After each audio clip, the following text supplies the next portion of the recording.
They say betrayal feels like a stab in the back. But what they don't tell you is that it's not the wound that kills you, it's the sound of the person you loved most, whispering the knife in deeper. When my mom called me that evening, her voice was trembling. "Your husband left you?" she cried. I remember laughing softly, confused, nervous. No, Mom. Why? And then she said it. Because he just proposed to your sister. The world didn't shatter, it folded. Everything I thought was real, my marriage, my family, my life, became a cruel illusion. But I didn't cry. I didn't scream. I just smiled because I knew exactly what I was going to do next. This isn't a story about heartbreak. It's a story about revenge. It started like any ordinary Thursday. The sky was gray, the kind that always feels like a warning. My husband, Jason, had left early for work, kissing me on the forehead before leaving. I'd spent the morning answering work emails and folding laundry, trying not to think about how distant he'd been lately. For weeks, something had felt off. The late nights, the cold texts, the scent of unfamiliar perfume on a shirt that wasn't mine. Still, I kept telling myself, "You're just being paranoid, Emily. He loves you. He's just stressed." But that illusion cracked the moment my phone rang. Emily. It was Mom. Her voice was uneven, trembling like she'd been crying. "What's wrong?" I asked. There was silence on the line, just heavy breathing. Then, "Your husband left you?" The words made me laugh out of confusion. What? Mom? No. Why would you say that? Her next words sliced through me. Because he just proposed to your sister. I froze. For a second, I thought I'd misheard her. The world around me blurred. The ticking clock, the faint hum of the refrigerator, the sound of rain outside. My mouth went dry. "What do you mean proposed?" Mom stuttered. He's here, Emily. At your sister's place. He got down on one knee. I saw the ring. Everyone saw it. My chest tightened. The air vanished from the room. Jason, and Lily. My little sister. The girl I grew up protecting. The one who stayed with us last year when she broke up with her boyfriend. The one Jason always said he saw as a little sister. And now he'd proposed to her? My knees gave out, and I sank onto the kitchen floor. My body shook, but no tears came. Just silence. When I finally found my voice, I said, "Thanks for telling me, Mom. Don't call the police. Don't do anything. I'll handle this." And that's when something inside me changed. I didn't go to my sister's that night. Instead, I watched. I waited. I needed proof. Jason came home around midnight. He smelled like her perfume, the same floral vanilla scent I'd noticed weeks ago. He walked in like nothing had happened. "Hey, babe," he said, dropping his keys on the counter. "You're still up?" I forced a smile. "Just working late." He kissed my cheek. I tried not to flinch. When he went to shower, I picked up his phone from the counter. Locked, of course, but Jason was careless. His password was our anniversary date. And there it was. Hundreds of texts between him and my sister. "Can't wait till it's official. I'll tell her soon. You looked beautiful trying on the ring." I stared at the screen, my hands trembling, the world spinning. I should have screamed. I should have thrown his phone at the wall. But instead I smiled. Because now, I had evidence. Over the next week, I became a ghost in my own home.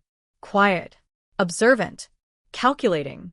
I mirrored his lies, told him I had extra shifts, started coming home late, played along like everything was normal. But behind the scenes, I was collecting everything: receipts, messages, photos. I even installed a small security camera in his car, a tiny one he'd never notice. And then I saw it. One evening, while reviewing the footage on my laptop, I watched him pull up to Lily's house. She opened the door, wrapped in a towel, and kissed him. My sister.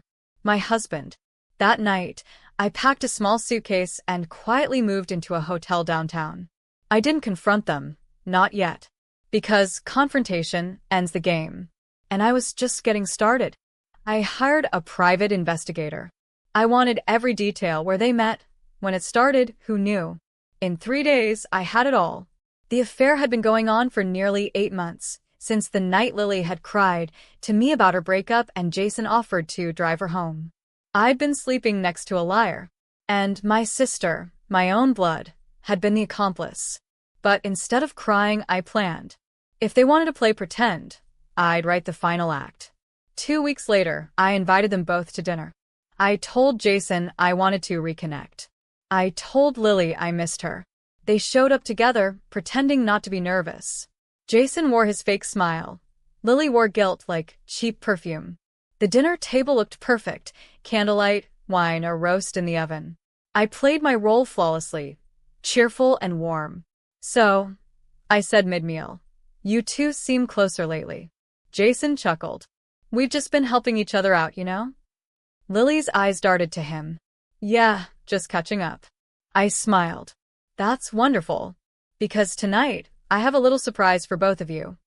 I stood up, walked to the TV, and picked up the remote. With one click, the hidden camera footage started playing. Jason and Lily. Kissing. Whispering. Laughing in bed together. The room went silent, except for their gasps. Jason shot up. Emily, I can explain. Don't, I said quietly. You've done enough. Lily's face turned pale. Emily, please, You. I laughed bitterly. You were my sister. You were supposed to protect me, not steal the life I built. Jason tried to grab my hand. Let's talk.